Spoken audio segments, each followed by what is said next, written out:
here comes my face. Ah, there I am. Hi, the one that you love, asking for another day. How are you today? Happy Monday after this.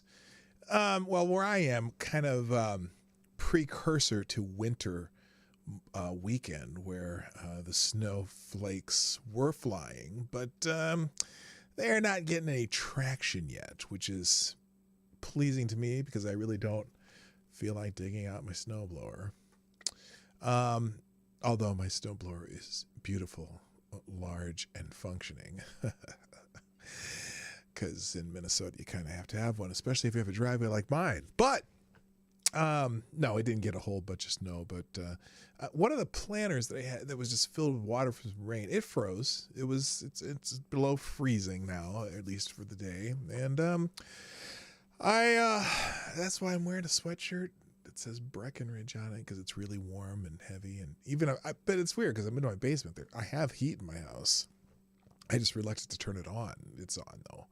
Anyway, hope you all are having a wonderful morning, and I hope you had a wonderful weekend. And I over the weekend, well, maybe it's Friday. I've been watching clips from various news sources talking about this trial of the kid in Kenosha. And I am just dumbfounded. And one in particular that I watched, we're going to watch this one today, and then I'll get into the news. It's almost as if the news department doesn't have anyone who works in the news department, because I could not believe how many things this idiot said wrong. And so I kind of want to go through the whole clip. We'll get to that, and we'll get to many other things. But of course, first I got to play the intro. So let's do that first. Johnny, play the intro.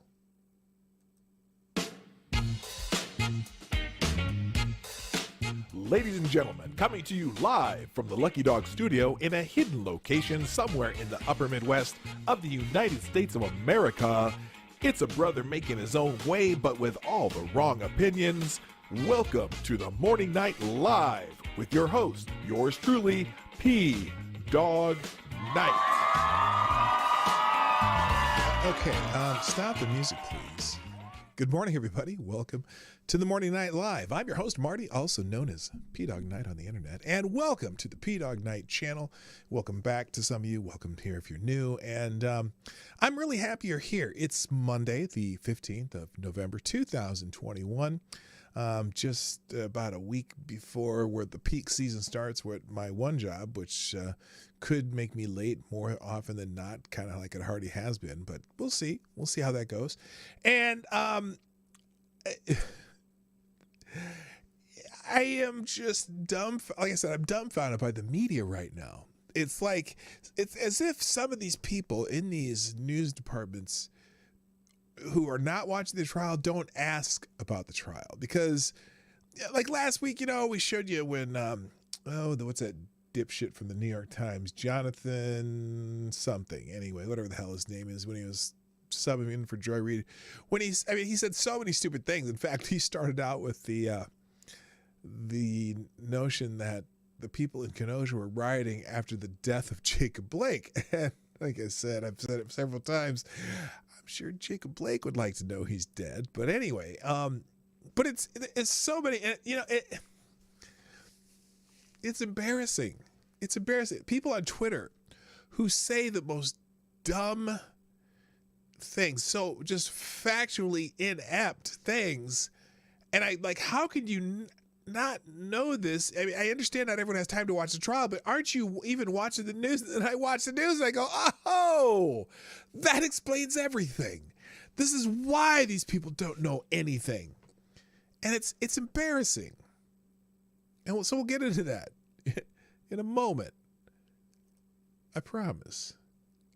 But first, I just want to say good morning. I just want to say good morning to the friends in the chat. I'm going to unpin this. Please share the chat, by the way. Share the stream. I'd appreciate that. Share the stream before, during, and after the stream. Always works. Doesn't matter when. hit the like button if you like what we do. If you're, just if you like what we're doing or whatever, just do it on the way in or on the way out. And if you want to sponsor the show, well, you know how to do that. You can watch the show at click to PDawgKnight.live, and you can go. You can watch the show, chat from there, do donations from there, and I'm going to start updating that page on the more on the regular, just to have you some preview of things. And I'm also working on more merch items, and so that should be interesting too. We'll see how that goes. But speaking of merch items, I do have my cup of reparations coffee, and this is really the only thing on my merch page right now is the Resist Fascism line, which has cups, shirts, hats.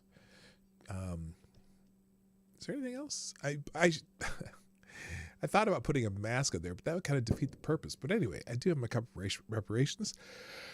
Oh, man. Oh, sorry, I didn't get a ton of sleep. That's why I have my cup of reparations. So I'm going to take a sip, and we're going to jump into it. Before I do that, though, I got to say good morning.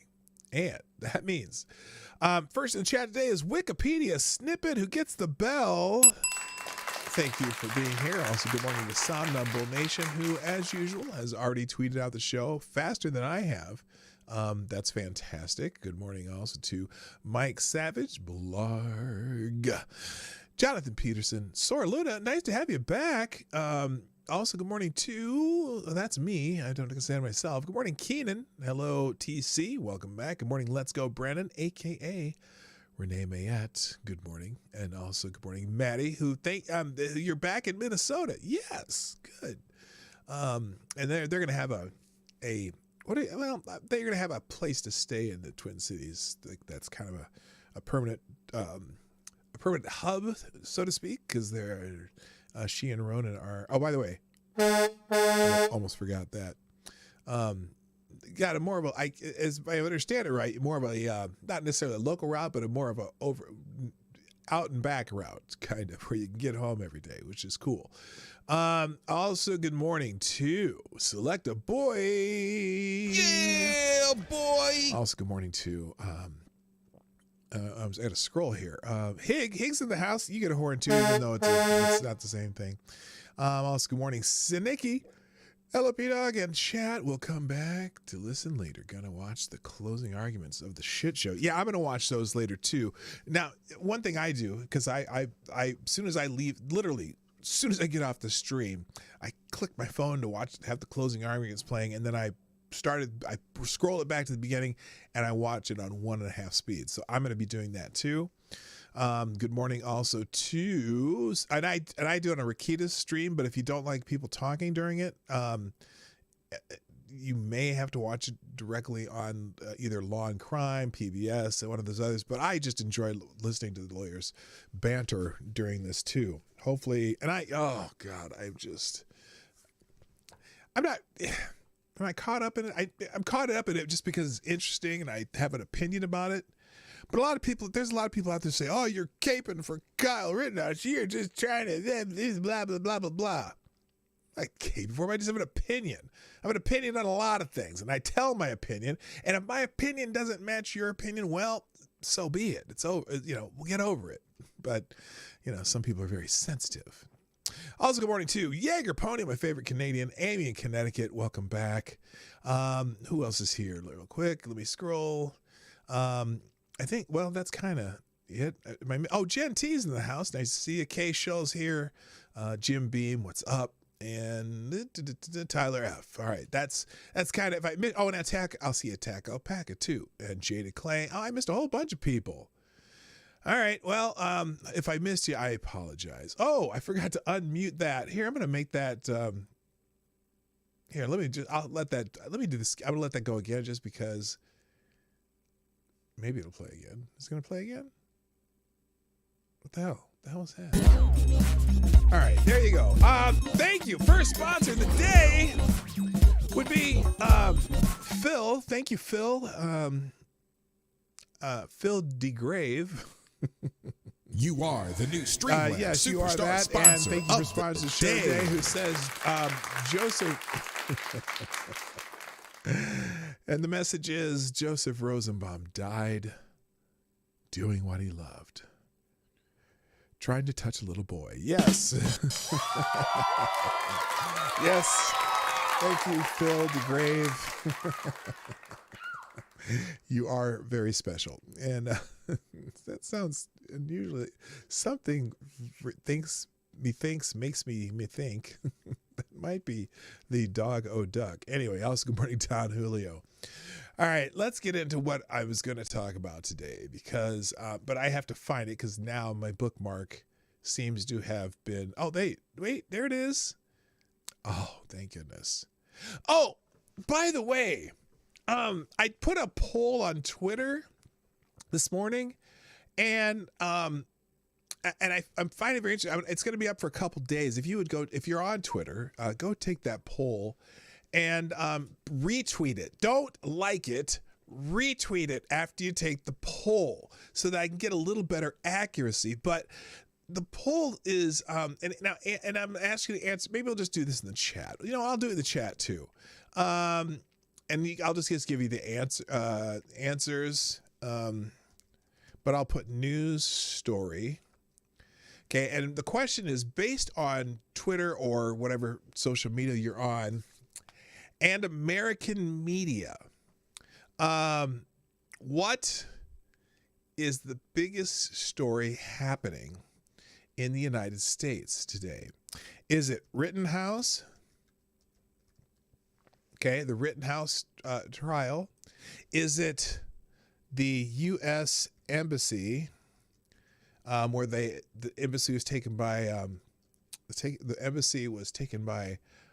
terrorists, and they have like 25 hostage Yemenis who are working in the U.S. Embassy. Is it COVID surge? Oops, not COVID, but COVID surge. Or is it U.S. Embassy? What? Okay, there's your choices. There's your choices. Good morning, Special Cat Acid, by the way. So anyway, there's I put the poll in the in the. Did you know that the U.S. Embassy in Yemen was taken by terrorists over the weekend? And they have 25 hostages. Now, they're not American hostages, which, I mean, not that makes a difference. They're working for the United States of America. And, they took over our embassy in Yemen. But it's weird because when I looked that up on, like, the YouTube search, it's not, I mean, like, almost nobody's talking about it. I mean, there's some, there was a Fox News and there was a couple others, but nobody's talking about it. Then I go on Twitter, you go on Twitter and they have that Explore tab you can hit, and you hit the news side of the Explore tab. And look, I'll show it to you. I just see, this is the Twitter news tab, right? Okay, we got Boris Johnson told to hold emergency Cobra meeting after Liverpool terrorist attack. Okay, there was a terrorist attack in Great Britain, I guess. 3 people and hundreds killed from scorpion stings in the thunderstorms in Egypt. Nancy Grace is trending in the news, I guess. Bill Richardson, too, because there was an American who was detained in Myanmar.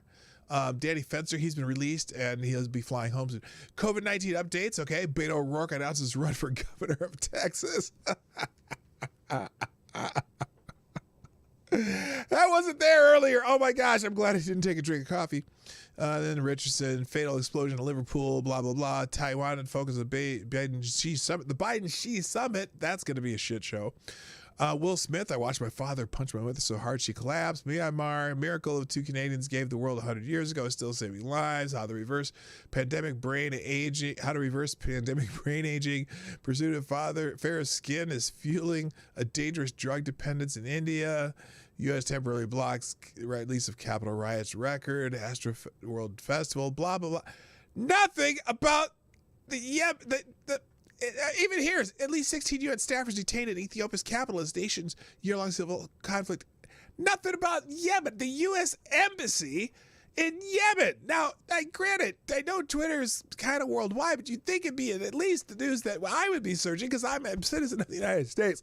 And usually I get stuff about the United States. Nothing. Nobody's talking about it. Now, maybe it's not a big deal. I don't know. Did we abandon the whatchamacallit in Yemen? The embassy? I don't know. But that just seems weird. That just seems weird that nobody's talking about. There are a few news outlets talking about it. If you search on Twitter, there are a few, but they're like most. Is it because? Wait a minute. Would this make Brandon look bad? Do you think that might be it, or make Iran mad? Because this was this terrorist group that took over our embassy in Yemen. They're a group. I can't name the group, but it's a group that as soon as Biden got into office, he took them off the like a terrorist group list. Like said, they're not a threat. They're not a terrorist group threat or something like that. And all of a sudden, it's gotta tell you. Good morning, Avocados Diablo, the Devil's Advocate. Hello. Not Myanmar, Burma. Yeah, them's fighting words. Anyway, go figure. So. All right, I'm going to go into my bookmarks here and find the story that we're going to start with today, and then we're going to got a ton of stories we're going to get through. But I just had to. This one is baffling. Is it not? Where is it? Oh no! Did I? Okay, I'll have to find it. Hang on. Give me a moment, please. I'm going to do my. Let's see, Joe Scarborough. All right, we're going to watch this clip from MSNBC, and we're going to watch the whole clip. I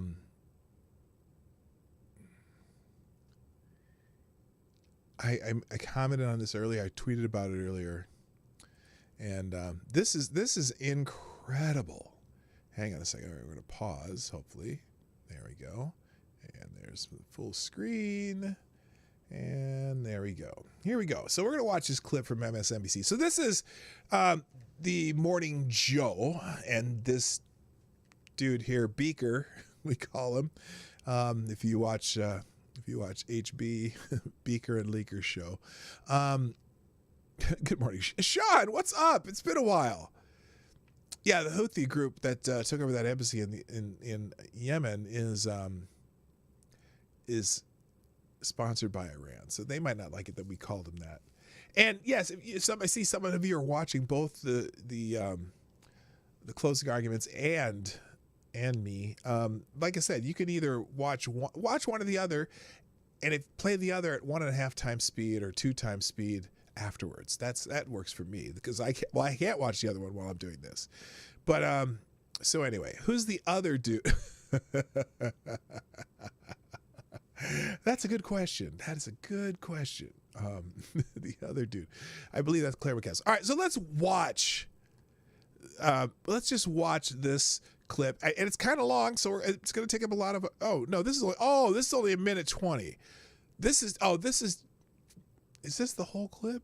I don't think it is. Okay, let's just watch this part because this.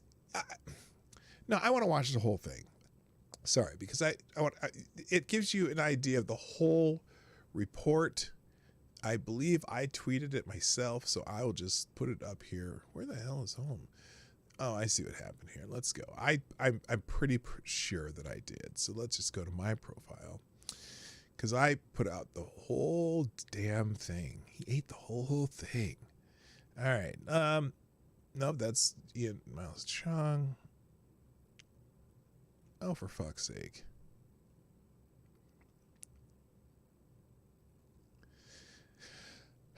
Okay, never mind. Let's just watch this clip. Listen to this. And this may give you a good idea why some people may not know what's going on in this trial.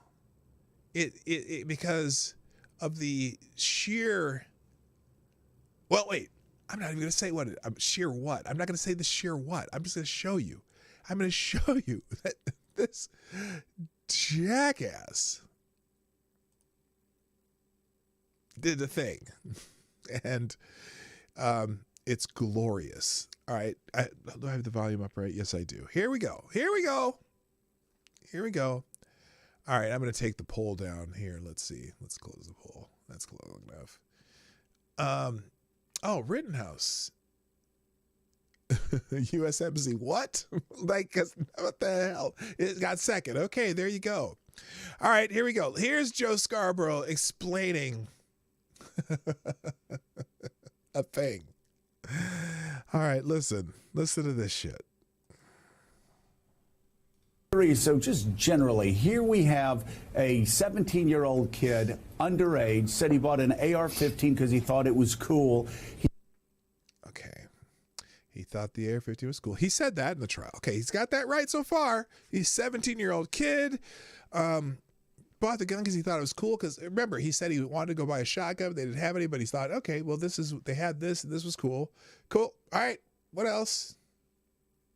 He drove across state, had his mother drive him across state lines. Oh! He was so close. So freaking close. No, he drove across. He had his mother drive across state. I don't have my sound. Damn it. I need my X. Nope, that's wrong too. He appointed himself a militia member. He appointed himself a militia member. Nope. He goes around and he ends up unloading, 60 rounds, kills. And look at Claire McCaskill just shaking her head, yes. 60 rounds? 60 rounds? People, wounds a third person. This is behavior. 60 rounds? 8 rounds. And only 2 missed their target. That we, and I say we, I'm talking about conservatives, liberals, gun right supporters, gun control supporters. We as a society, this is behavior that we as a society want to discourage. So the question is, what law is in place? So Rittenhouse, and Rittenhouse is in the future, don't say, hey, you know what? Hell's breaking loose across the border in Georgia.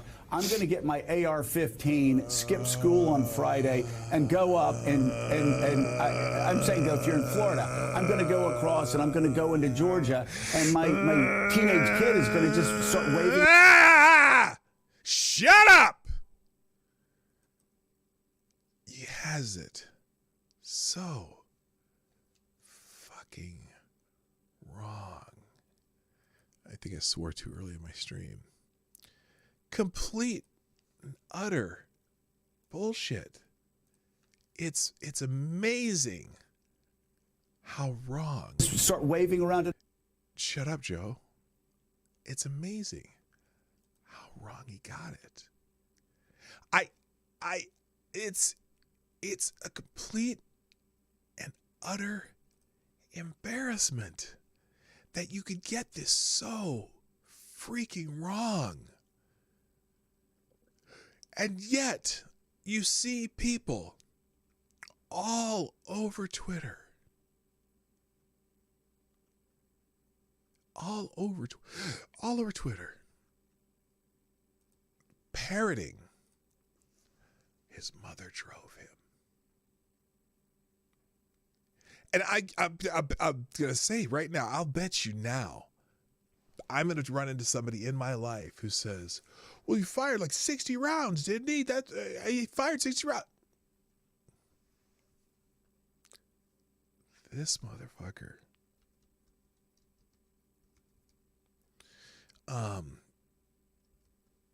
Let's see if they have the full clip.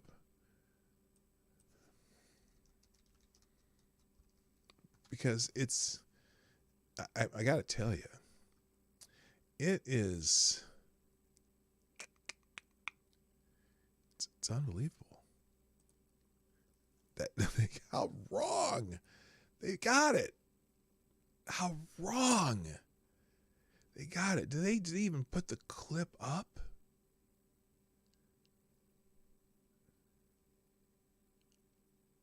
Morning Joe.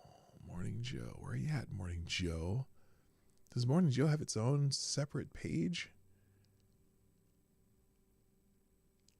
They must. Oh, maybe they took it down because of how stupid Joe Scarborough is. I made a mention this morning. So I said, I was like, dear MSNBC viewers, please do not repeat any of this diatribe from Joe Scarborough, or you will look like a complete idiot. And oh, by the way, and then, so he says that in the segment about the trial with Claire McCaskill's on there and Mika Brzezinski and their lawyer who's following the trial very closely, very, very closely. And the expert lawyer who's watching the trial didn't correct Joe on any of those facts. And all of those facts were wrong, except for the fact that oh, and by the way, so he didn't buy the gun either. His friend bought the gun. But yeah, the cool part, yeah, it was cool. They didn't have any shotguns, so it was cool. But you wonder why some of these people are so stupid.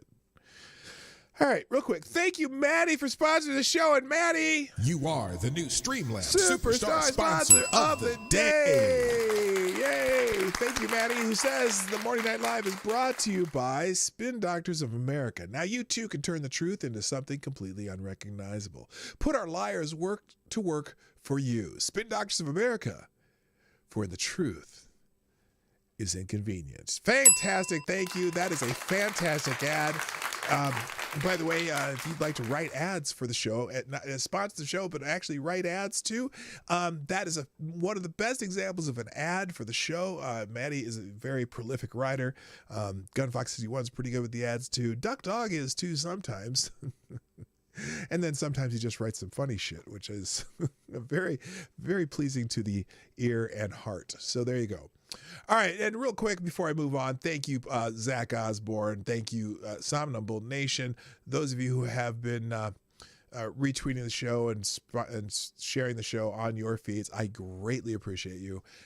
Everyone who does that. Also, good morning, C. Thomas, who says, you mean the media experts not knowing anything don't know anything about the trial? Say it isn't so. Well, there you go. Because and you know, this whole thing. I've been saying this on Twitter a lot, but this whole thing is like a game of telephone on Twitter in particular, but also with the news media. They just hear something that somebody else said and that somebody before them said, and they just it's like. It's all wrong, but they just keep saying it because I heard that somebody said this instead of just watching the fucking trial. Now I get it. Not everyone can watch 8 hours a day of the trial. That's why I watch it on like 1.5 to 1.75 speed, sometimes double speed if it's in between sessions. But I just at least get the basic facts right. If you're a news person on a news show, you jackass. I'm sorry. I got a little emotional there. I'm sorry. I'm really kind of sorry. I'm not sorry. Fuck it. Anyway, all right, let's move on. Because I do have a couple more snippets about the trial, and we'll just get you caught up. As you know, closing arguments are beginning now, and I'm gonna go ahead and go watch that later, but we're not going to watch on the show today. So if you want to watch that, you can do that later, or you can watch me later, but do it on 1.5 speed. YouTube gives you that, so you don't have to take as much time watching. It's probably easier to watch my show afterwards than the closing arguments, because you only miss you'll miss some of it. Just do whatever you want. Do whatever you want. But anyway, speaking of the Rittenhouse trial, the Rittenhouse, now this is Andrew Branca, who's been following the case for legal insurrection. And he's a defense attorney and is a pretty smart guy. And he's saying that the state's weak provocation argument is still a threat to acquittal. And this is a good explanation of it. So Monday, November 15th is the final day of the argument in the trial of Kyle Rittenhouse. Then by the day's end, the jury will have begun their deliberations of whether the child who successfully fought off a serial murderous attacks by rioting adults is to be found guilty of crimes carrying sentence as severe as life in prison. And this is Andrew Brock speaking. I thought it might be helpful to step through the various criminal charges and legal defenses in summary fashion to refresh everyone's recollection of where things stand and what each side needs to be done. In the course of doing that, we'll first step through these issues as they were set before the jury in opening statements. Basically, a straight-up self-defense analysis for each charge before considering the provocation issue that was injected into the case by the prosecution at the 11th hour. Now, sometimes I will read an entire article like this, but I just want to give you the heads up of what this is. And I'd like you to take the opportunity to read it yourself. It's a very good explanation, and I'll have it in the tab down below in the description at the end. But I'm just going to keep going through this, and then we're going to stop at one point and move on. But I just want to get you an idea what you're getting here. And he's also going to embed video and transcript of ADA Binger's opening statement so we can refresh our recollection of what he promised the jury on the first day of the trial he would prove to them beyond a reasonable doubt by end. Now, this is funny to me because I distinctly remember that ADA Binger said in his opening statement that he would prove that Kyle Rittenhouse pursued Joseph Rosenbaum and threatened and initiated a confrontation with Joseph Rosenbaum. Raise your hand in the chat with a 1 if you think he proved that part of his opening statement, that Kyle Rittenhouse chased down Joseph Rosenbaum. Just put a 1 in the chat if you think that's something that happened. And that he proved it. Not just happened, but that he proved that happened. Because that was, I thought when he said that in the opening statement, I'm like, fuck you talking about?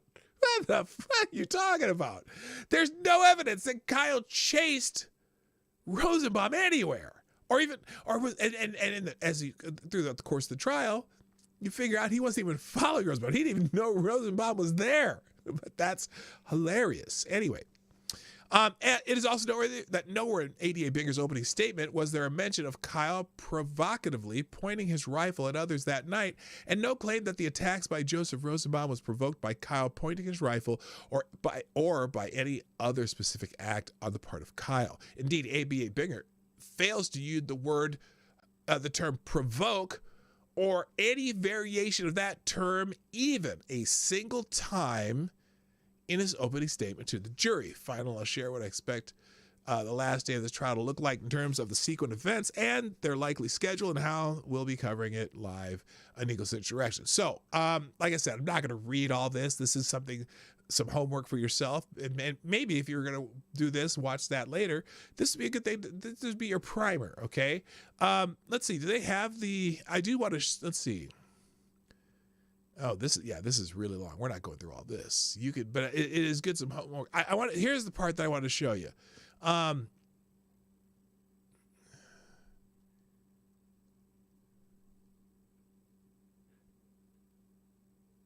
This is the number of times in that opening statement the ADA Binger mentions the word provocation or any variant of provocation.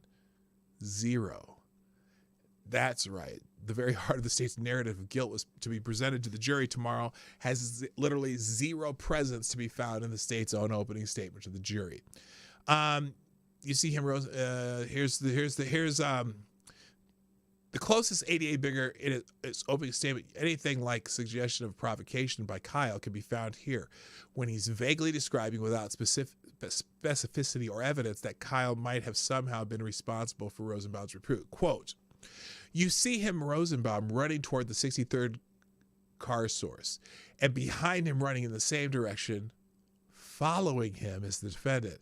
As they get to the 63rd Street car source, there are some cars on the north side of that lot. Mr. Rosenbaum peels off behind those cars, and the defendant stops on the other side of those cars and turns toward Mr. Rosenbaum.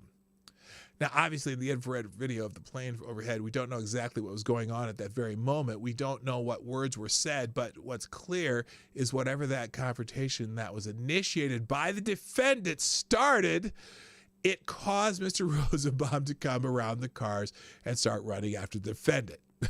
And that says, here it is. You see him running. Okay, I already said it. Okay.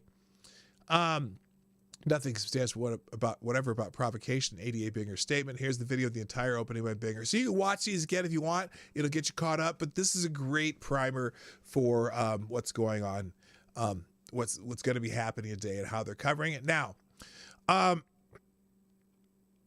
here's a little bit on that provocation, though. Getting the jurors to imagine provocation in blurry photo and videos, Rittenhouse's prosecution endgame. So, the Kyle Rittenhouse trial is rapidly entering the endgame, with the jury to receive the instructions and charges today, and they say Monday morning, followed by the closing arguments of the prosecution and defense, and finally the beginning of the jury deliberations sometimes in the afternoon.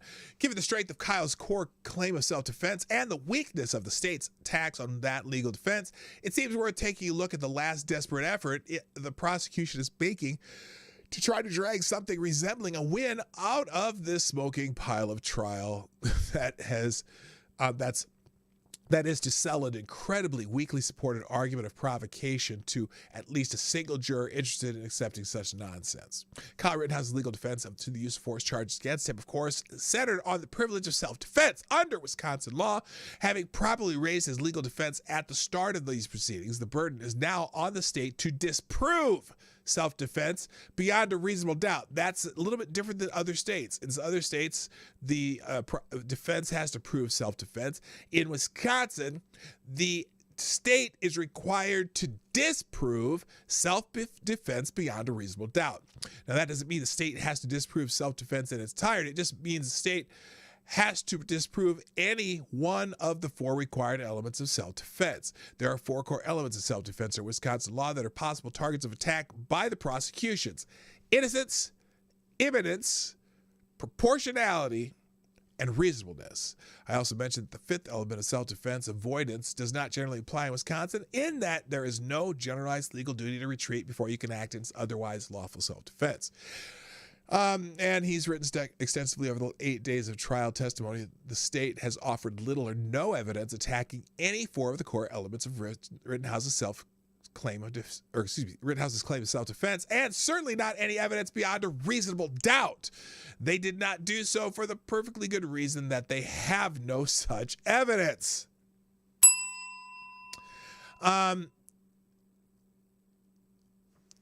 see. There is, however, what might be thought of as a backdoor avenue of attack on self-defense, and that target becomes available where the defendant can be said to have provoked the attack against which he is then defended himself.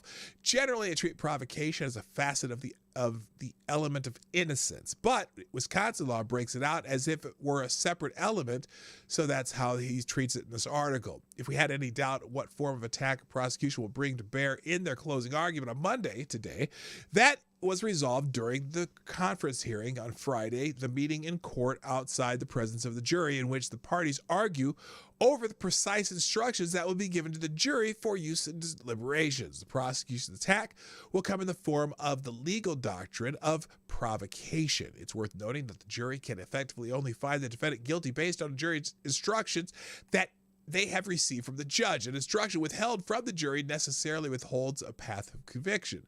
Conversely, an instruction provided to the jury necessarily provides an additional path to conviction. Obviously, I'm talking about criminal charge instructions here, not defense instructions. Yesterday, the state informed the court they wanted the jury to receive the Wisconsin criminal jury instruction on provocation in the context of self-defense, which is known by its identifying number, the blah, blah, blah, blah number. The defense naturally argued against this instruction, attempting to deny the state this path to conviction. The state, however, won the argument. Accordingly, the jury will be instructed on the law of provocation, and therefore the jury has been given a provocation-based path to conviction. This was a critical win for the prosecution, okay, my sidebar on this, the defense fucked up on this. Anyway, the self-defense-based defense narratives on each of the use of force charges against Kyle are all very robust and not readily subject to disproof beyond a reasonable doubt. Without provocation, the state would have found itself facing an inevitable defeat, attacking the core self-defense justification on any of these charges. By winning the provocation instruction, however, the state has a potential now to simply upend the trial chessboard and sweep away all those self-defense pieces so favorably positioned for the defense. Why? Because under the doctrine of provocation, the provocateur simply doesn't qualify for the legal defense of self-defense at all. And if they don't qualify for self-defense in the first place, then the merits of those four elements of self-defense, innocence, imminence, proportionality, and reasonableness simply become irrelevant. If the prosecution can convince the jury beyond a reasonable doubt that Kyle had provoked the attacks upon him, then it simply doesn't matter that those attacking him might have been the first to threaten or use force, that their attacks were actually in progress, and that they were threatening him with deadly force, or that his perceptions of the nature of those attacks were subjectively and objectively reasonable. More precisely, the provocateur can still physically defend himself against such attacks. One assumes one would, but he cannot later justify that defense as lawful and free of criminal liability. Importantly, when there are two types of provocation, there are two types of provocation under Wisconsin law, each of which different conditions: simple provocation and provocation with intent. Now, if you want to get more details about those, you can also read this article that will be in the tab in the description down below, because it's a pretty long explanation. But basically, they open the door to a lesser charge, or proportionality, or the balance of, how much the provocation could have caused the attack on him. And it's a loading, steaming pile of puppy poo. Anyway, moving on. And then there's a whole bunch. There's the fuzzy drone image that may send Kyle Rittenhouse to prison. That's what the prosecution is basing the provocation argument on. It's crazy. It's crazy. And I really hope the defense shreds that, figuratively shreds that piece of evidence, because it's bullshit. Kyle's not pointing a gun at anybody in the picture that they supposedly say that Kyle pointed his gun at Zeminski, who had a weapon. He just raised his arms. Hey, no. Because if he would have, raised his right arm, which means he would have been shooting left-handed, which means he would have had to switch his gun to left-handed, but he's right-handed. He'd been carrying right-handed all night, but he suddenly switches his gun to left-handed, and then he, in a millisecond, switched it back and ran with his gun back to being right-handed. It's all bullshit. And the prosecution knows it's bullshit. However, legal expert Jonathan Turley. Oh, the gun charge. Let's go to the gun charge. That's what I wanted to go to next, right? I never did change the page. Legal expert: judge should not allow Rittenhouse jury to consider firearms charge. George Washington University Jonathan Turley believes testimony and Judge Bruce Schroeder's observation in Kyle's Rittenhouse trial have undercut the firearms charge, and that said charge ought not to be heard. Now, his reason, I think, is a little bit different than mine, but anyway. On November 12th, 2021, Breitbart News noted that Schroeder expressed skepticism about the state gun law, and he said he would not let the charge go to the jury, but would allow, he would let the charge go to the jury, but would allow the defense to include an instruction that pointed out the exceptions in the law, a hurdle that would make it more difficult for the prosecution to prove guilt. On November 14th, here's what Turley wrote: in covering the motions hearing last week in the trial of Kyle Rittenhouse, I noted a surprising comment from Judge Bruce Schroeder that he had spent hours with the Wisconsin gun law and could not state with certainty what it means in this case. The statement could effectively knock out the misdemeanor gun possession count, the one count that could still be in play for the jury after the prosecution case on the more serious offense appeared to collapse in court. The close examination of that provision reveals ample reason to question not just its meaning, but its application in this case. So here's Turley's arguing that because it's so freaking ambiguous, that shouldn't be allowed. But also, if you read it now, look here. Let's do this. Let Let me pull this down for a second. This is me. There's my face again. Someone sent me this on the Twitter machine in my DMs, and I'll open this up because it does break this down pretty strongly. So when they're looking at Wisconsin gun laws, here. Oh, what the hell? I need to go full screen. Here we go.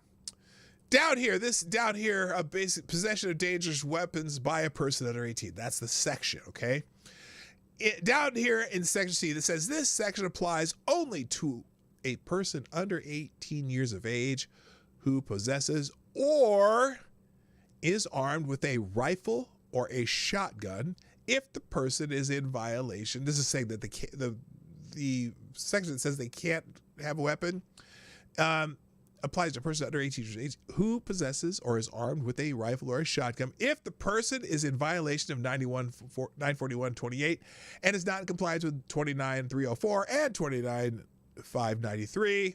Okay, now next part, because that's all you need to hear that part. So here is section 941-28. Okay. Just talking about what this means. Possession of a short-barreled shotgun or short-barreled rifle, okay? It just describes it. Kyle did not have a short-barreled rifle, so he's not in violation of this, okay? Then you go to the other section that's mentioned there, which is 29-304. Prohibition on hunting and use of firearms by persons under 16 years of age. This is the hunting weapon. That's for hunting for people who are under 16 years of age. Kyle was not 16 years of age, so this section does not apply. He's not in violation of that. Next part is the kicker, okay, right here. Requirement for certificate of accomplishment to obtain hunting approval.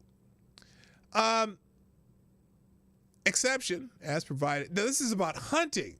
This is not about, so the possession part, he's not under 16, so he can have a short barrel rifle or a shotgun. And then as far as hunting, it says you must have a certificate of accomplishment to be approved to hunt.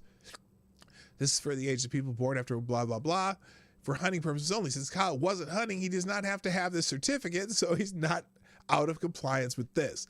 So, and that's what the lawyers for the defense argued, right? And the judge, said the law was so damn confusing, and in reality, if a law is too confusing for just your average citizen to understand, that's a problem, and they probably shouldn't be charging anybody with that. But he's not out of compliance based on the way the law is. People under 18 can have a regular barreled shotgun or rifle. as long, because that's the law. And if they're 16 or under, they have to have some other things they have to do, but not if you're 17. People under 18 can have a long barreled rifle or shotgun. That's the law. But in fact, after the judge asked to measure the rifle, the prosecution dropped the charge of length. Oh yeah, because they never, and also the judge kind of laughed. Well, you never brought it up, you never said it, and you never measured it. And then the police officer testified that it was a compliant rifle. Because to have a short barrel rifle or shotgun, you have to get a special federal tax stamp, right? You can't just buy that gun, and Dominic Black or whatever his name couldn't buy that gun if it was a short barreled shotgun or rifle, because it requires a super extra duty fucking background checks and shit, and it's the federal tax stamp and all this stuff to be able to have that. It's pretty rare for anyone to have it. You can't just go buy one off the rack like Dominic Black did. So there you go. Yes, Dawg SBR. Short barrel rifle and short barrel shotgun rules are federal. Can't get around that shit. So no way they just went and bought one off the rack. We know it's a compliant long barreled rifle. So silly fucking me. Is there anything else I want to talk about the trial? I got a couple other things. I do want to go to this one because I find just some humor in it. And there's a couple things here, and then we'll move on to some other topics. We can't talk about Kyle all morning because that's all you're going to hear about for the rest of the day. So at least get some entertainment from me first. But, and that's a big but. I like big butts and I cannot lie. You other brothers can't deny. Some liberals are now willing to admit they were duped by the media about Kyle Rittenhouse. Just got a call from the media asking if my Twitter account was hacked. That is, the reporter couldn't conceive of the idea that I could believe that Kyle is innocent because I am not a right winger. Crazy, investor Bill Ackman tweeted. Professor Jacobson, Professor Jacobson wrote a spot-on column last week that was published in the New York Post where he rightly excoriated the mainstream press for their slanted coverage of both Jacob Blake and Kyle Rittenhouse cases from the start, and which has continued during the trial. What was this story called? Media malpractice. Well, continues that theme. So here's from Professor Jacobson. Let me take a sip here.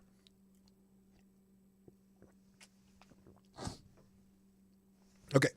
Kyle Rittenhouse's trial for the shooting deaths of 2 people and the wounding of another is nearing its end, with the jury expected to get the case soon. The shootings took place as riots, arsons, and looting shook Kenosha after police shot Jacob Blake on August 23rd, 2020. Well, at least they got that right. The violence fed off the nationwide riots and looting that followed the May death of George Floyd in Minneapolis police custody. From the start, the media misrepresented the Blake case and ensuing riots. They portrayed Blake as an unarmed man who,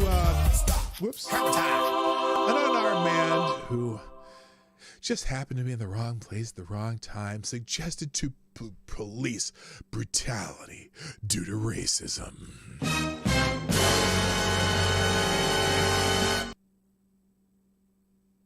Wait, what? Did they do their closing statements that fast? Wait a minute. Hold on. Now you got me wondering, Jaded. This can't be right. Let me go over to who do I need to talk to here? Let me see. We're gonna go. I'll even put it on the screen. Where's Ricada? Oh, this is got to be just they just finished talking about the instructions, right? Of the jury now. There is no duty to retreat.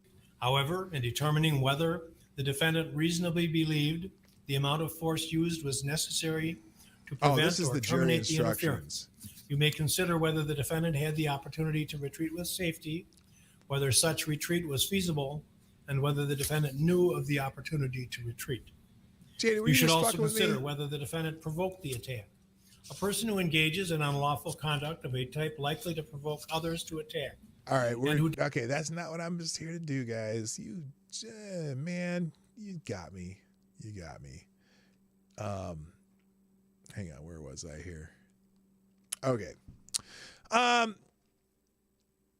So from the start, the media misrepresented the Jacob Blake case and ensuing riots. They portrayed Blake as an unarmed man who just happened to be in the wrong place at the wrong time, subjected to police brutality due to racism. The truth is far different, and it's happening again with the Rittenhouse case, which was born in the Kenosha riots. From the media coverage leading up to the trial, one would think Rittenhouse was a white supremacist militia member who traveled to Kenosha to shoot up peaceful protesters.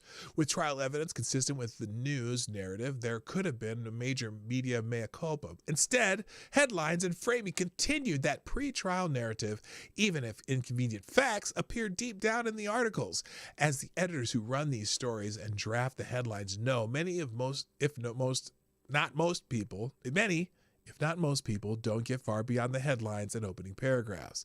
As a former liberal who used to buy what the media reported without much of any questioning as to whether or not what they were reporting was accurate or biased, and as a conservative who gets messages from non-political junkie friends almost every day asking me, I've seen this headline or that, I can confirm just from my own experiences that this is the mindset for many people who are misinformed. For various reasons, whether they're too busy to scan down into the meat of the article or beyond the headline edited video clip they see on Twitter, they're just too lazy to do so, a substantial number of Americans are being spoon-fed heaping doses of shit. Okay, that's not what he said. Doses of fake and half-baked news on a weekly basis, and most don't know it, and often sometimes deliberately so on the part of the media, with the Rittenhouse case being a prime example of this. The same day Professor Jacobs' column was published, the liberal investor Bill Ackman, who has nearly 350 followers on Twitter, wrote a lengthy thread explaining how his and his wife's Neri's opinions on the Rittenhouse case had changed directly as a result of being able to watch the trial on TV. In the thread, Ackman directly pointed a finger at the media's slanted coverage as the reason why his and his wife's perceptions about the Rittenhouse was so off. Last night, Neri and I watched several hours of the Rittenhouse direct testimony and cross-examination. We came away believing that Kyle is telling the truth and that he acted in self-defense. We found him to be a civic-minded patriot with a history of helping his community as an EMT and fireman in training, in his removing hate graffiti earlier that day from a local school, and ultimately in volunteering to protect the business during the night of August 25th in Kenosha. Our first-hand impressions of Kyle were materially different from those we had previously formed based on media reports and opinion pieces that we had consumed. I've always been frustrated to read inaccurate press reports about a subject I know well, yet I sometimes continue to believe that other articles in the same newspaper about subjects I know less well. Media and political bias are dividing our country and destroying lives. While we have not heard the entire trial, based on our assessment of Kyle on the stand, we believe that he will be found innocent by the jury. Oftentimes, communities react negatively and even violently after a jury verdict where they are surprised by the outcome based on what they previously read in the newspaper, seen on TV, or more likely been served on social media. 60 rounds fired. Wait a minute. And here's the other thing with Joseph Scarborough's thing. Okay, Joseph Scarborough said 60 rounds fired. So that means Kyle would have had to have reloaded. He had a 30-round magazine. Interesting, Joe. There's not evidence of that, Joe Scarborough. Well, there isn't any because he's a dumb shit. Anyway, he continues, I encourage you to watch the trial or at minimum his testimony and cross-examination before you form a view of his guilt or innocence.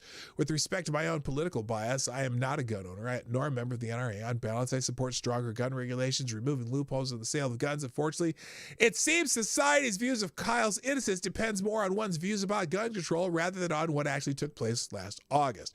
He followed up a few hours later, noting a member of the media actually contacted him to find out if his Twitter account had been hacked because of what he wrote about his reassessment of the particulars of the Rittenhouse case. Kyle Rittenhouse's life is at risk. Justice demands a fair trial. Society would benefit greatly if politics did not enter the courtroom and convict innocent people. Oh my gosh, give this man a fucking party ball.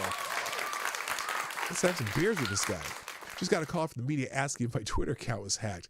That is, the reporter couldn't conceive of the idea that I could believe that Kyle is innocent because I am not a right-winger. Crazy. Ackman wasn't the only one to self-describe progressives. Oh, this lady was funny. You probably saw this one already. I am highly educated and reasonably perceptive, and it was only today that I learned that Kyle Rittenhouse's victims were white. You're fucking a white male! My progressive bubble made this seem like a very different case than it is. Let me add a few points. All my friends are family are progressively, she miswrote that, and I recently woke up to their hypocrisy and MSM BS. I admit I haven't paid much attention to the case. If you hear someone called a white supremacist enough times, you believe it unless you realize you need to question everything you've been told, which is what is keeping me very, very busy of late. Berwick is now being openly harassed on Twitter by tolerant leftists for speaking her opinion. Has the How the Left is Losing Me on her Twitter bio. That's proof enough for me that she's a liberal currently being mugged by reality, not just on the Rittenhouse case, but on a lot of other issues. It's a heady feeling and one that I can attest for my own conversation. Okay, you get the rest, but it's not the only. They're not the only ones. Anyway, and then this one. This is a great article. I'm not going to read it, but you can check it out. Progressives' attacks on Rittenhouse betray their obsession with race. Well, especially when you have people who don't even know until the trial that the victims, the shitheads who attacked Kyle Rittenhouse, were white males. You're fucking a white male! All right. What else do I got here? Let's move on to something else. Let's talk about the insurrection Apparently, some of the prisoners who were part of that thing on January 6th, you know the thing. You know the thing. Where is that? You know the thing. Well, apparently they've are being transported from their abode, so to speak. January 6 prisoners evacuated on stretchers after guards gassed them. Motherfuckers. On Friday, the attorney for Kelly Meggs, one of the prisoners being held without bail for events on January 6, filed a notice informing the United States District Court for the District of Columbia of a report that guards had negligently or intentionally dispersed a toxic substance in such a way that prisoners were inundated with it, resulting in several being evacuated on stretchers. Meg's lawyer also mentioned the dire conditions in the jail and requested that the court release on bail those arrested in connection with the events on January 6. Here is in its entirety is what Meggs told his family about the gas incident in the jail, all because one of the detainees didn't want to wear a mask, which they're forced to wear 24/7, even when in solitary confinement. Fucking assholes. Quote, when a January 6 detainee in the CTF DC jail refused to wear a mask, the guards responded with some kind of mace or pepper spray. This created disturbance, and the wing was locked down at 10 a.m. They sprayed mace or some type of gas at an inmate and kept missing, so it went into an intake that fed into the other cells, and the lady with the key left because she didn't like the gas. So the inmates in the cells who were being fed the gas from that intake were locked in for like 15 minutes while it was going into their rooms, and they couldn't see or breathe. Had to take some guys out in stretchers to the med bays. That is, it seems to have been the ventilation system acting on its own that created most of the problem, although one of the wonders if the initial action was the correct action. There may have been much more of a confrontation and disturbance, but counsel has no information of that. Other reports are that 3 detainees were taken out on stretchers, although it's not clear if this was merely preventative. It is not clear if this led to more than one detainee being in conflict with guards. And Kelly Meggs was not one of the cells that was being cycled into the ventilation system, whatever. The attorney clearly is trying not to exacerbate things even more when it comes to the guards' treatment of the prisoners, but we've heard about what's being done to them. This is un-American. These people, why are these people, I still haven't figured out why they don't get bail, why they don't get out on bail. Are they flight risk? These are just ordinary American citizens. This is not like Jeffrey Epstein, right? Oh, wait, that's probably not the greatest example, but anyway, they're being treated like shit, and it's bad for American justice, to be honest with you. All right, from the Federalist, I'll center this real quick. The CDC admits they have no evidence of recovered COVID patients spreading the virus. I talked about this the other day, and you can read the whole thing here, but it was from this tweet. In response to attorneys' FOIA requests, U.S. CDC admits it has no record of unvaccinated person, a single unvaccinated person spreading COVID after recovering from COVID. Lawyers smelling blood in the water. This bombshell revelation comes on the heels of a wave of scientific data that showed natural immunity to be extensively robust at preventing stupid 19 reinfection. Studies from Washington University School of Medicine, Emory University, and Cleveland Clinic, and others have found natural immunity to be incredibly strong months and even years after the infection. Moreover, a preprint study conducted by researchers from Maccabi Healthcare and Tel Aviv University in Israel, which has not been peer-reviewed, but has been shown to use more accurate methodology than a similar CDC study, found that people with natural immunity to COVID-19 could be 13 times less likely to contact the respiratory virus than those who were solely jabbed with the Pfizer-BioNTech shot. And there's some B-cell stuff that we've already talked about on this channel. Anyway, and Rand Paul obviously weighed in on this. Dr. Fauci, great news. T-cell immunity after natural infection shows to include variants. Do we still need to wear multiple masks after we've recovered or been vaccinated? That's a great fucking question, Rand Paul. Give Rand Paul a cheer. Yes, Rand Paul. You've been right all along, but we knew it. Let's see. Also, COVID news. Gavin Newsom has quietly extended California's state of emergency for a third time because, there's a rumor that he got Bell's palsy after the jab and he was gone for a couple of weeks, but no, there's no confirmation of that. So I'm just keeping the rumor going. Anyway, he extended the California state of emergency through March 31st, 2022. This authoritarian prick. So it first declared it in March 2nd, 2020. So he's going for more than 2 years of emergency declaration. So he can do whatever the hell he wants. And let's just pretend it's FTG Thursday and give it FTG to Gavin Newsom. You can read the article. It's there. It'll be in the tab.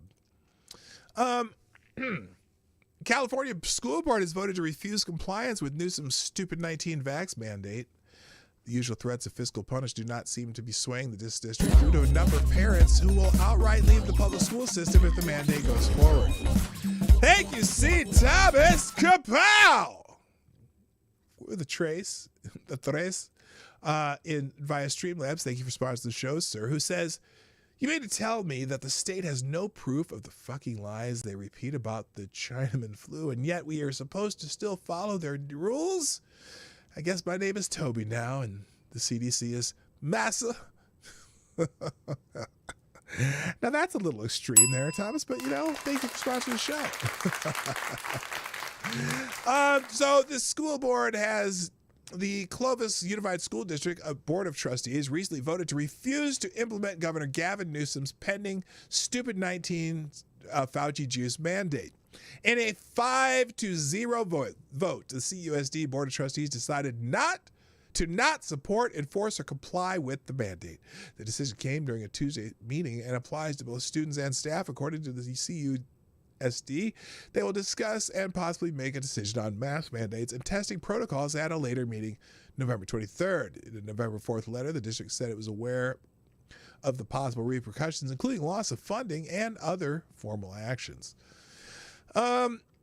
So this follows after the Mark Twain Union Elementary School became the first in the county to vote against enforcing the mandate. Other California districts appear to be considering whether to make the same move. So basically, they're giving a big middle finger to Gavin Newsom. That's for you, Gavin Newsom. I need to calm down. My goodness.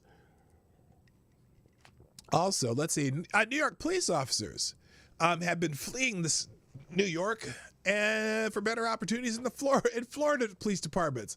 Gee, I wonder why. Police officer leaving the New York City Police Department and joining the police department in Lakeland, Florida, as officers say they're better received in the Florida community. The New York Post reported that 14 officers have fled the NYPD. Okay, it's only 14, but that's a start. It's a good trickle, especially if they were going to get rid of a bunch of them. They changed their minds, but these 14 officers have fled the New York police. Now, here's the thing. This is one of those times where I go, okay, 14 officers in New York City. Aren't there like 100,000 police officers in New York City alone? I mean, it's a gnat in the rainforest, but it is significant that I guess it's significant they said that that's why they're leaving and whatnot. But anyway, but yeah, so several officers. A story about several officers.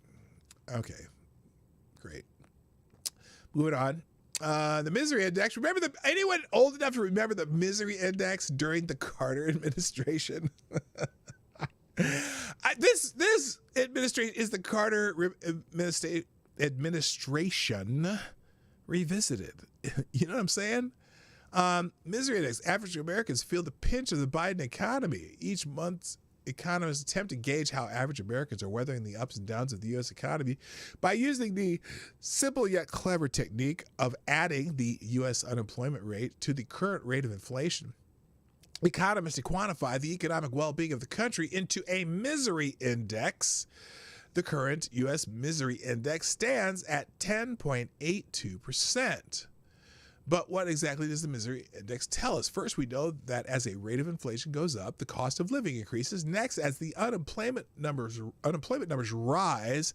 By the way, they said they're going to have this month that like 1 million people leaving their jobs or something like that.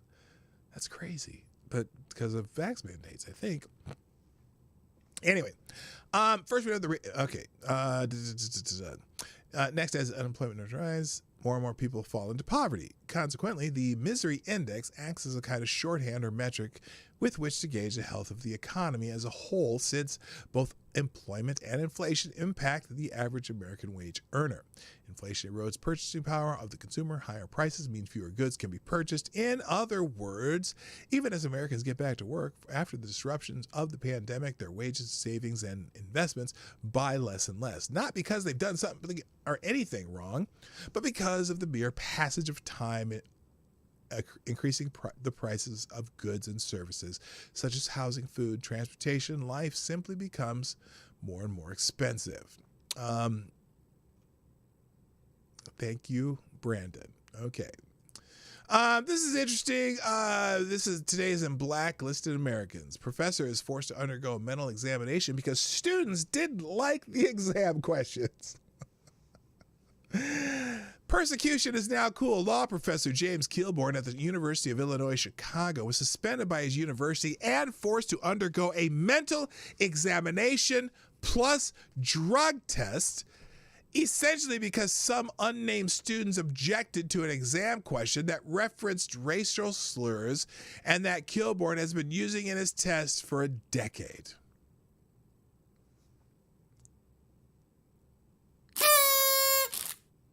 Kilborn told Campus Reform that his classes were canceled for the entire semester. On the very first day of class, he said he had to undergo an agonizing several-week period of administrative leave, during which he was barred from campus and prevented from participating in normal faculty communications activities, including my elected position on the University Promotion and Tenure Committee. Kilborn said that he was compelled to submit to 3 hours of mental examination and a drug test by university doctors and a social worker, broken into 2 segments spanning over the course of the week. Now, the exam question that caused the furor appears to have been part of a program focused on teaching law students how to determine the factual basis for any legal action. And here's the explanation. Quote, employment discrimination is among the most common topics of federal civil litigation, and our textbook authors use that context frequently. So it's certainly appropriately contextual. I was trying to acknowledge the challenge that women of color still face in the workplace and the important role of civil procedure in discovering and addressing these wrongs. The only question seems to be whether it was problematic for me to be specific in the abbreviated form to avoid actually using these horrible words about what the manager had heard others say. I don't want to make anyone feel unnecessarily stressed during a high-stakes exam, but I am just flabbergasted at the reaction here for the first time in 10 years of consistently administering this very question to classes every bit as diverse as the one that sat for this exam this semester. Though I have no idea who is reacting this way or why, and as no one from the leadership of this campaign against me has attempted to communicate with me in any way. So they just hit and run like little bitches. Anyway, all right. Before I move on, thank you, C. Thomas. Kapow! And C. Thomas, guess what? You are the new Streamlabs Superstar sponsor of the day. day. Thank you, C. Thomas, for sponsoring the show again. Who says Biden's people need fuel? We'll close off pipelines. Need supplies? We'll have our gay boy in charge of the transit not do his job. I don't know if I should have read that. Trust our vaccine? Too bad. Take it or else. These people would burn our houses down and tell us they did us a favor. Well, maybe they're just trying to cook up some weenies. Thank you, C. Thomas, for sponsoring the show again. I appreciate you. You know I do. All right. Thousands of Massachusetts parents are removing their kids from the classes. Woke sex ed classes. See, here's God. Advocates for Youth. They happy, shiny, happy people wearing condoms. Anyway, thousands of Massachusetts parents opted their children out of a federally funded sex education curriculum that teaches kindergartners about genitalia. Worcester Public Schools this week announced that 13% of its students are opted out of sex education, including 20% of K through. Why is there sex education for K through 4 students? I'm trying to think of age-appropriate sex education for K through 4 students. I don't. Maybe it's possible, but you reach puberty at 15 anyway. 14 sometimes, 13 sometimes. Depends. Some girls, whatever. No, I didn't call you all weenies. Hey, come on now. So anyway, isn't that the next Pokemon? That's funny. So the rights, respect, responsibility are 3 R's curriculum teaches elementary school students about gender identity and instructs high school students to act out scenes in which gay and transgender couples decide to have sex. Act them out?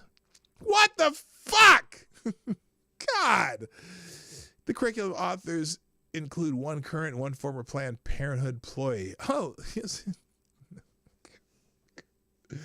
I'm not going to say it. It's just,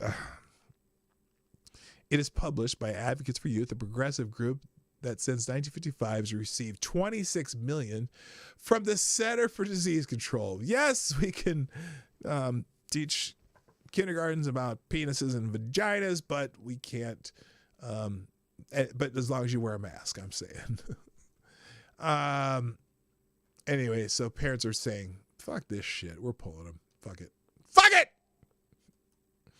Moving on. Also blacklisted, parents threatened with doxing by school board for criticizing board mask policies.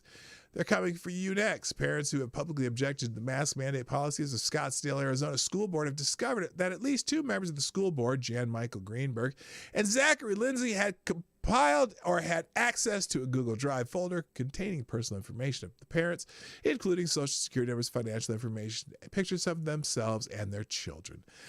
Information was compiled clearly. That has clearly suggests the board members were going to use it to harass and harm the parents. I think we read this story Thursday, maybe it's Friday, but yeah. So these jackasses, planning on doxing people, and you listen to us and you do what we say, or you will be reprimanded, and we'll everyone teach you what you need to be taught in our special camp for kids who parents who don't comply, and you will do what we say. Kind of like that. Good morning, Random American. I see you there. I see you sneaking out of the chat there. Yeah.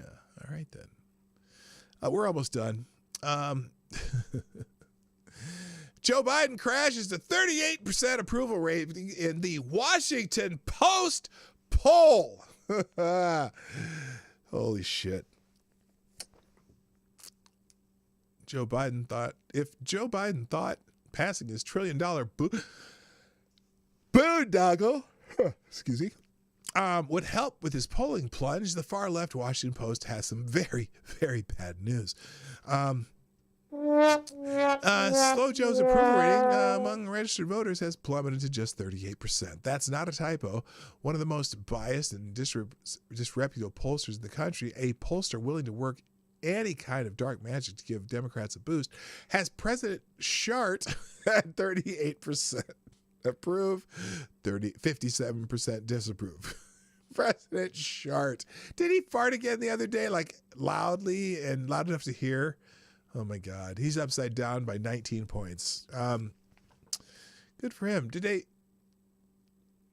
have, okay, they don't. I don't think they have the video of him dropping, well, just he's fumigating his own pants with his own ass. So anyway, all right, 38% approval, not good. Also, a longtime Biden ally cast doubt on Biden seeking re-election. Well, okay, Captain Obvious. Does anyone? Okay, here's a poll for you. Will Biden seek re-election? Yes, no, won't finish first term. All right. There are your choices. Let's see here. Get up there, poll. Damn it. Did I do that wrong? Oh, there it is. Yeah, that's what I thought. Anyway, there's my poll. And Kamala Harris is struggling in her performance as vice president, and after a recent embarrassing trip to France, it's just the latest in a long line of blunders for her. A recent USA Today Suffolk University poll found Harris has a dismal 27.8% approval rating.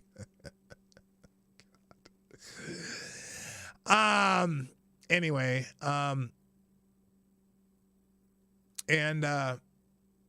one Democrat who seems to still have faith in her is former Senator Chris Dodd from Connecticut. But in discussing Harris's prospect, Dodd, a longtime friend of Biden and confidant, may have accidentally revealed a bombshell about Biden's re-election plans. Quote, "I'm hoping the president runs for re-election," he told the New York Times, "but for whatever reason, that might not be the case. It's hard to believe there would be a short list without Kamala's name on it."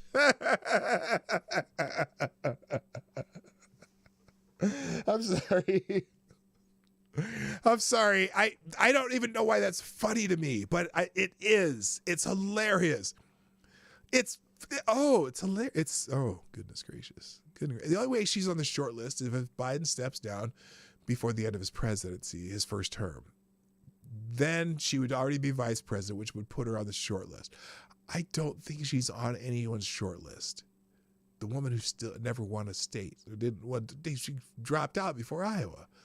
Anyway, so that's who's leaking the idea that he might quit, or not quit, that he might not run for re-election.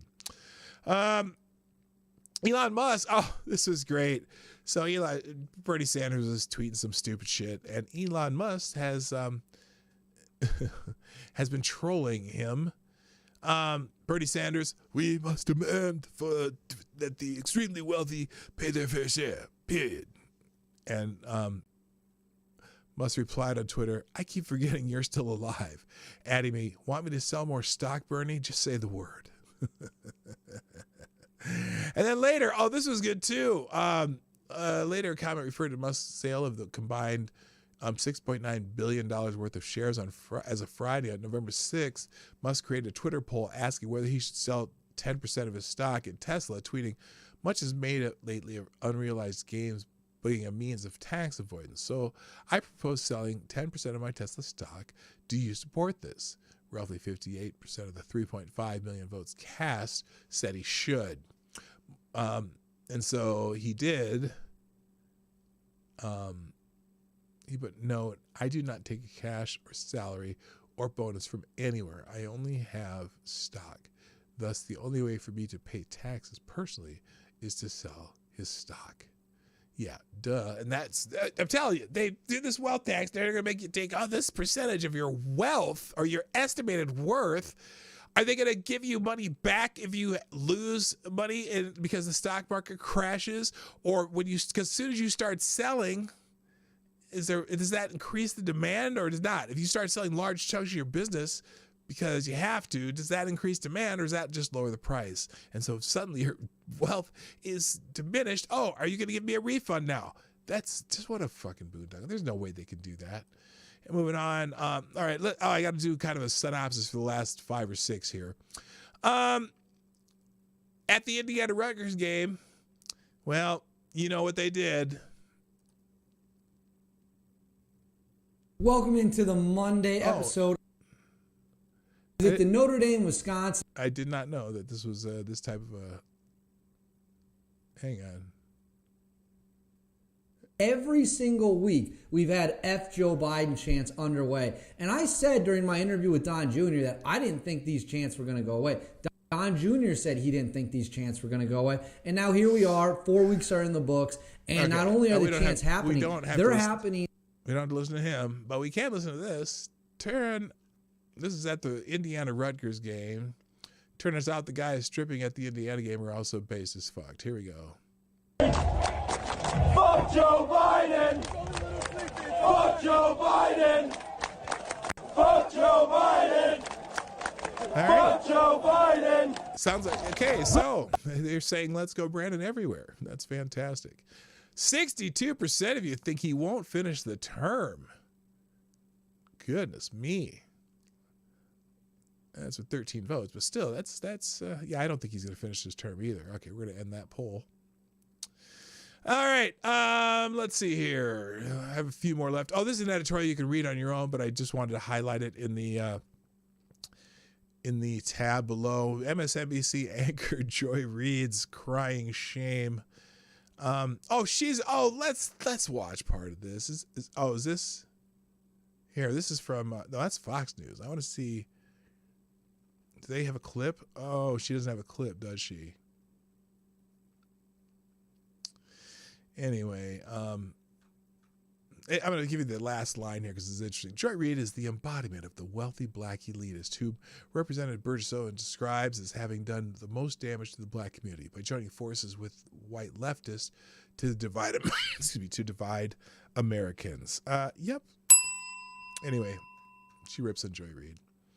What are my last two here in the tabs? One is the Trump dossier coverage. One of the most egregious journalistic errors in history, admits corporate media.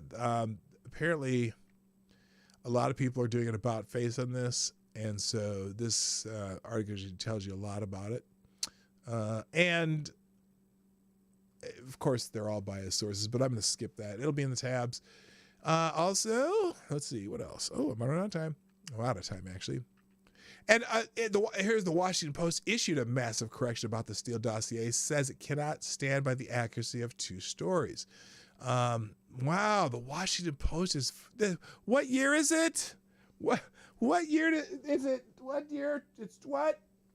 Apparently it's 2021. That shit came out in 2016, I think, or 2017. And the Washington Post is now finally saying, oh, it's not, well, we kind of fucked up. You can read that one. And then this one is, what was this one? Oh, the dirty little secret about inflation. Oh, this woman saying, oh, yeah, people, we can afford it. We can afford the inflation. Listen to this stupid shit. Oh, there's gonna be an ad. Hang on. Please be. Oh, it's a silent ad. That's my favorite. When the ads just shut the fuck up, then I can keep going. Long way back from the dark days when the pandemic hit back in early 2020. We still got a ways to go. They're blaming the inflation on the pandemic. And by Stephanie the way. joins me now live. Steph, it's great to see you. As you say, inflation's over too. 6%, numbers we haven't seen in more than 30 years. Yes. So how much higher can these prices go, and when do you see them coming down? Well, yes. Well, listen, Willie, nobody knows exactly when they're going down, but you have to put all this in perspective. Has such a happy face This about inflation is not in isolation, and the government predicted it was going to be a challenging recovery all tied to COVID. So it's why you see things like that expanded child tax credit. You've got the families of over 60 million kids on average getting $430 a month. For people on fixed incomes, older people on Social Security, they're getting those fixed payments adjusted next year of 5.9% for inflation. And the dirty little secret here, Willie, while nobody likes to pay more, on average, we have the money to do so. Oh, do we now? Oh, that is so profound. I am so happy that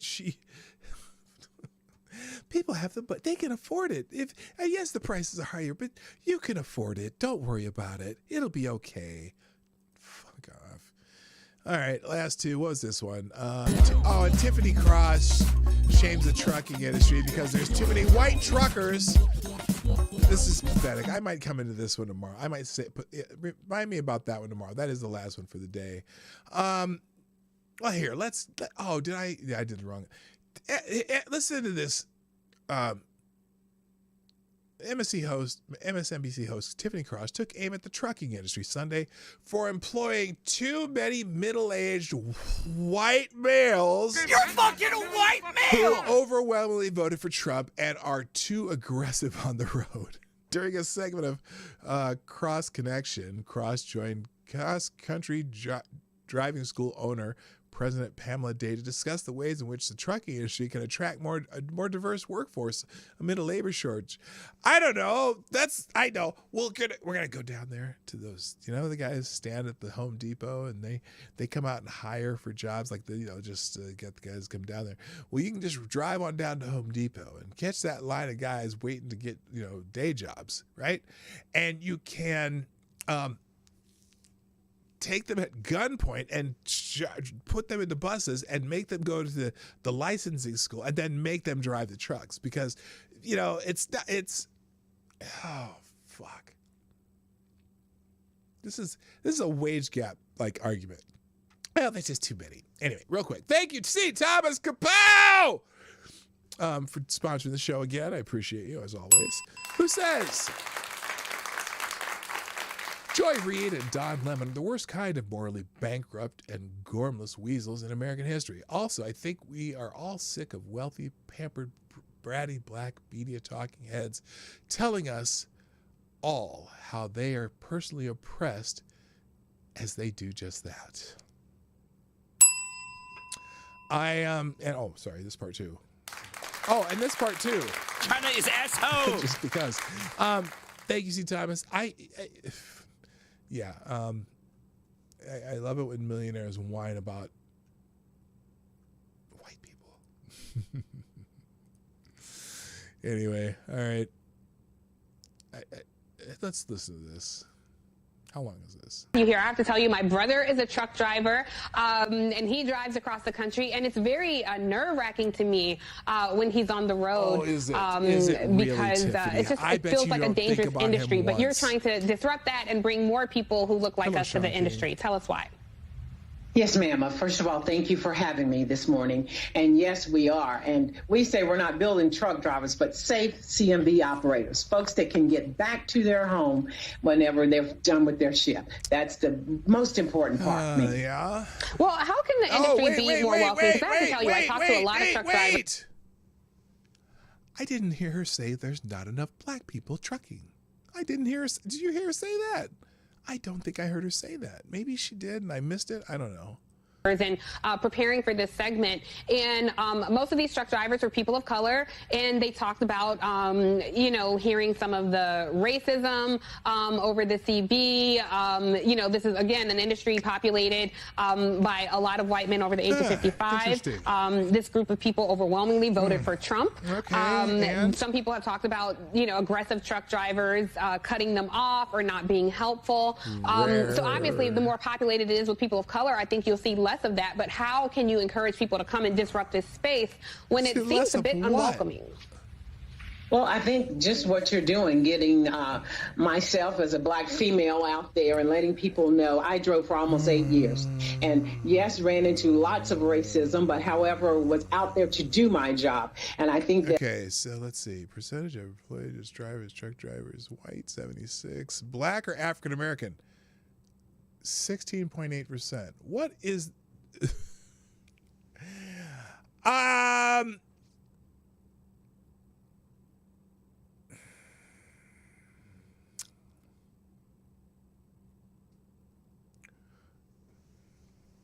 what percentage of the American population are African American?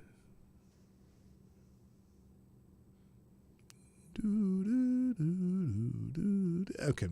Are we 13% of the population? But we're 16% of truck drivers. We are overrepresentative. We need to get rid of some of the black people and get more Asians and Hispanics. Although Hispanics are pretty close to their stretch of the population too. So we get rid of Asians because we're only 2% Asian. Well, no, then that'd be right. But the women, that's not even a racial category. Well, I don't know. What the fuck are they doing here? Oh my God. You know what I want? I just, like in any job, which seems to be overrepresented of black people is driving trucks. Like any job, I just want people to be confident, competent, and shit. All right, I can't take it anymore, so it is time for me to go. But hey, thank you for being here today on the Morning Night Live. As you know, I'm here Monday through. Oh, hit the like button if you haven't done so yet. Like, share, and all that shit. Do that thing that you do. And thank you so much. Thanks to our sponsors today, Duck Dog, Maddie, C. Thomas. You are greatly appreciated today. You are great Americans. And I'm here Monday through Friday, 10 o'clock Eastern, 9 o'clock Central. Join me on the show. Occasional other streams, occasional videos, but they're not that. They're kind of few and far between. So if you see one, you got to really promote that shit. And occasional weekend streams. So with Lady Boomer, who, well, I won't go into that. Anyway, I hope you all have a lovely day. Sublay, hi there. Thank you for being here. My name is PDawgKnight. And I'm out of here. Bye-bye. Have a great day. Hey, this is PDawgKnight, and thank you for watching today on the PDawgKnight channel. If you have an observation or remark you'd like to make about this video or my channel, I absolutely welcome you to write it in the comment section down below. I really look forward to hearing from you. And before you go, if you like what you saw but you're not already subscribed, please make sure you hit the subscribe button and definitely click that bell that pops up afterwards so you'll be notified when I post new videos or when we go live. I broadcast my live show, The Morning Night Live, Monday through Friday at 10 o'clock Eastern, 9 o'clock Central. A special thank you to all the supporters of this channel who share our videos on social media and who make donations through Streamlabs, YouTube, Venmo, and Cashapp, which are all linked in the description down below. Thanks again, and until next time, I'm PDawgKnight, and I'm out of here.